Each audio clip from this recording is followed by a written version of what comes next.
जहां ईरान की मिसाइलों ने जाकर चुम्मा लिया है इजराइल का, वहां स्टेट ऑफ इमरजेंसी लागू हो गई है। इजराइल में इमरजेंसी है। खबर कंफर्म, मैं आपको बता रहा हूं भाई, 40 इजरायली मारे गए हैं और ये आंकड़े अभी और बढ़ेंगे। हमारे सहयोगी ये जानकारी इजराइल से ही दे रहे हैं कि इजराइल पर कभी ऐसा दुनिया में हमला कभी जिंदगी में नहीं हुआ। इजराइल पर आज तक किसी की हिम्मत नहीं थी कि इजराइल पर ऐसा हमला कर दे। ऐसा हमला हुआ है कि कम से कम 40 यहूदी मारे गए हैं और 200 से ज्यादा घायल हैं।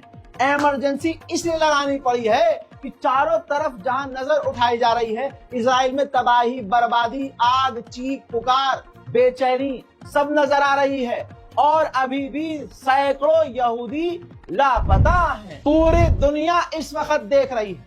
जो मुसलमानों के खिलाफ रहता है, भारत के अंधभक्तों का बहुत बुरा हाल है। सुबह सुबह अपने ही पेशाब का धार अपने मुंह पर मारकर पीने पर मजबूर हो गए हैं कि इससे खतरनाक नशा नहीं हो सकता। ये नशा करके सारा दिन सोऊंगा, जब ईरान का नुकसान होगा तब मैं खुश होऊंगा। मेरे दोस्तों, पूरी दुनिया जो मजलूमों के साथ है वो खुश। लेबनान के लोग जहां पीछे से ईरान की मिसाइलें इजराइल पर गिरती हुई नजर आ रही हैं, वहां वो म्यूजिक बजाकर खुशियां मना रहे हैं। लेबनान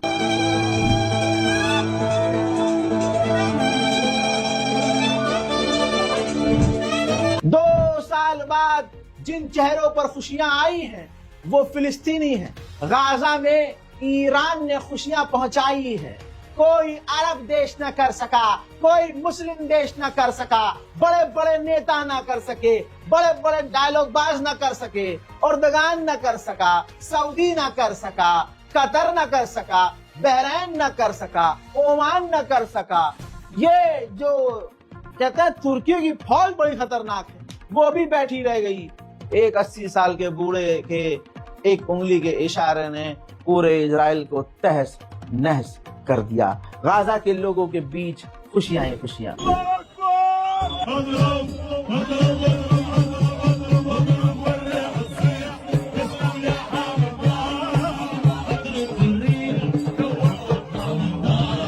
ईरान के IRGC ने कहा कि हमने food supply, energy supply, Israel के फाइटर जेट के फ्यूल, उन सबको निशाना बनाया। अब ऐसी हालत के बाद पता है डोनाल्ड ट्रंप के हाथ पैर कांप रहे हैं। अब वो टेबल छोड़कर बात नहीं कर रहा है, जोर से पकड़ कर बात कर रहा है।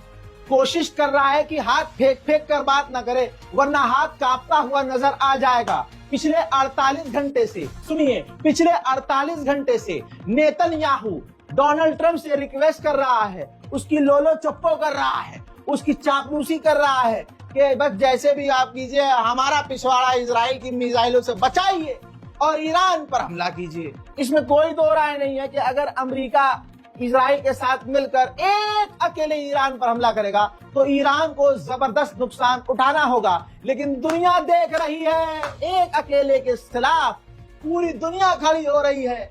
पता है, ईरान को पता है कि मुझे नुकसान उठाना पड़ सकता है, लेकिन 56 इंच उसका नकली नहीं है। उसने अमेरिका, जर्मनी, फ्रांस, ब्रिटेन, पूरी दुनिया की धमकियों के बाद 80 साल के उस बूढ़े ने सीज फायर नहीं किया। हमारे वाले को देख लो, भांजो बहना, हाँ हाँ हाँ, खान का वो तो बूढ़ा है, 80-70 साल का बूढ़ा खामनाई क्या कर लेगा? बोलता है तो आवाज नहीं निकलती, समझ में कुछ आता नहीं, सुस्ती से बोलते हैं। ईरान का वो बूढ़ा सामना कैसे करेगा? ऐसे कैसे हो सकता है? क्या? अबे हमारे बूढ़े भी तुम्हारे जवानों से बहुत आगे हैं। बूढ़ा हमारा इशारों में आधा इजराइल मिटा दे। बूढ़ा जिसे तुम कह रहे हो 70-80 साल का, एक उंगली से इशारा कर दे तो खैबर और बैलिस्टिक और हाइपरसोनिक मिसाइल जाकर इजराइल को कुचल दे। बूढ़ा हमारा अगर इशारा कर दे आंखों से तो परमाणु मिसाइल भी बनकर तैयार हो जाए। अल्लाह के बूढ़ों को कमजोर मत समझना। तुम्हारे पास कुछ नहीं है, हमारे पास अल्लाह है। हमारे पास अहले बैत है। और जो तुम कह रहे हो कि ईरान का बड़ा नुकसान हुआ, ईरान मार गए, ईरान के लोग कोई काफिर नहीं है। ईरान के लोग मुसलमान हैं। मुसलमान शहादत को नसीब समझते हैं कि नसीब वाले हैं तो मिल रही है। और इस राह पर, जिस राह पर लड़ाई आले यहूद से है, ईरान के लोग, मुसलमान लोग कूद कूद कर आगे आना चाहते हैं। 80 साल का बूढ़ा, दुआ करो ऐ आले यहूद और उनकी नाजायज अंधभक्त, दुआ करो कि वो 80 साल का बूढ़ा ठंडा हो जाए, शांत रहे। एक उंगली से इशारा करके तो ये हाल कर दिया, जहां हाथ उठाकर कुछ इशारा कर दिया तो कहां से आए हो और कहां जाओगे पता नहीं चलेगा। दोस्तों, सुबह सुबह गुड मॉर्निंग तो आपकी हो ही गई है। पिछली रिपोर्ट अगर आपने देखी, आपको बता दूं, इजराइल का घमंड टूटा है। बात हमले की नहीं है कि ईरान ने हमला कर दिया, इजराइल में कयामत है, नहीं। बात यह है कि इजराइल का घमंड तोड़ दिया है। इजराइल ने अमेरिका की ऐसी डिफेंस सिस्टम टेक्नोलॉजी तैनात की है अंतरिक्ष में, जिसे इस्तेमाल करके इजराइल हवा में ही, फला में ही दुश्मन यानी ईरान के रॉकेट्स को मार गिरा रहा था। लेकिन ईरान की हाइपरसोनिक मिसाइलों पर न जाने खैबर की कौन सी आयत लिखी थी, कुरान की कौन सी आयत लिखी थी कि उनको दुनिया का कोई डिफेंस सिस्टम रोक ना पाया। और इजराइल में ऐसी तबाही मची कि दुनिया खुदा फाड़ कर देख रही है। ये इजराइल है, गाजा सा लग रहा है ये हजरात। इजराइल के अंदर बहुत एडवांस यूनिवर्सिटी, टॉप लेवल की, Weizmann Institute of Science, top level, यहां रिसर्च होता है इजराइल का। वैज्ञानिकों के लिए यह खजाने वाली जगह है। एक से एक यहां पर इजाद, तकनीक की खोज की जाती है। आपको बता दूं कि ईरान की हाइपरसोनिक मिसाइल ने इजराइल की इस यूनिवर्सिटी को भी चुम्मा ले लिया है। देखिए,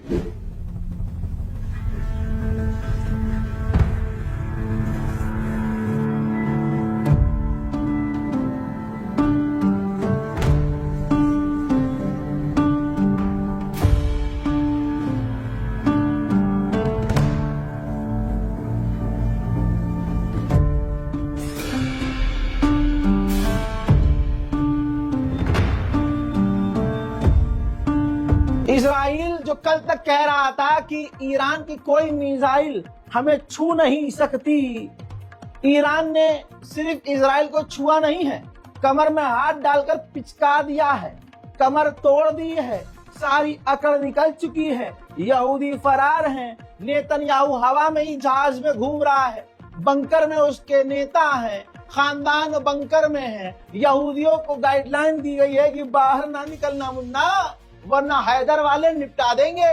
उधर आपको बता दूं कि ऐसी तबाही हुई है कि इजराइल कल तक तो छुपाने की कोशिश कर रहा है, लेकिन तबाही इतनी उभर रही है, इजराइल में ऐसी कयामत नजर आ रही है जो अब छुपाए छुप नहीं रही है। देखना चाहेंगे? हाँ, तभी तो दिन अच्छा जाएगा आपका। देखिए,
आइए, रुक जाइए, अरे रुकिए जरा, रुकिए, हमको भी सुनते रहिए। मेहनत कर रहे हैं 2 दिन से, अब नहीं सुनेंगे मुझे तो कब सुनेंगे। जरा इस वीडियो को देखिए जहां पर ईरान की बैलिस्टिक मिसाइल तेल अवीव में गिरी है। जरा देखिए, गहरा गड्ढा हो गया है, जमीन फट गई है, जमीन के नीचे जो बेसमेंट अपार्टमेंट जो कुछ भी था उसकी छत टूट गई है और चारों तरफ बर्बादी नजर आ रही है।